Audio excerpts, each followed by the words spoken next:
CPI ఆధ్వర్యంలో ధర్నా నిర్వహించారు. గ్రామంలో ఉన్న పేద ప్రజలకు 3 సెంట్ల స్థలం ఇవ్వాలని, చాలా ఏళ్లుగా గుడిసెల్లో నివాసముంటున్న వారికి పక్కా ఇళ్లు నిర్మించుకునేందుకు 5 లక్షల రూపాయలు ఇవ్వాలంటూ ర్యాలీ చేశారు. ఎన్నికల సమయంలో కూటమి ప్రభుత్వం ఇచ్చిన హామీ ప్రకారం 20 ఏళ్లుగా నివాసముంటున్న వారికి పట్టాలు ఇచ్చి ఇళ్లు మంజూరు చేయాలని కోరారు. సిపిఐ రాప్తాడు నియోజకవర్గం ఆధ్వర్యంలో నిరుపేదలకు ఇళ్ల స్థలాలు ఇవ్వాలనేసి నిరసన ధర్నా కార్యక్రమం నిర్వహిస్తూ ఉన్నాం. ఎందుకంటే గత వైఎస్ఆర్ ప్రభుత్వంలో మరి నివాస యోగ్యం లేనటువంటి భూముల్లో ఇవాళ శ్మశానాల దగ్గర వాగుల్లో వంకల్లో మరి ఇవాళ ఆ రోజు ఇళ్ల స్థలాలు ఇవ్వడం జరిగింది.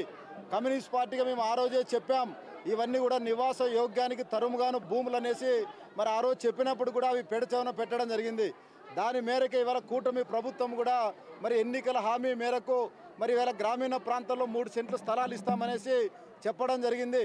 మరి ఈవేళ దానికి సంబంధించి రాష్ట్ర బడ్జెట్లో నిధులు కేటాయించకపోవడం ద్వారా అనుమానాలు రేకెత్తిస్తూ ఉన్నాయి. కూటమి ప్రభుత్వం ఏదైతే చెప్పిందో మరి ఆ హామీ మేరకు ఈవేళ గ్రామీణ ప్రాంతాల్లో 3 సెంట్ల స్థలం ఇచ్చి అదేవిధంగా గృహ నిర్మాణానికి సంబంధించి కూడా 5 లక్షలు ఇవ్వాలనేసి మేము డిమాండ్ చేస్తూ ఉన్నాం. సిపిఐ రాప్తాడు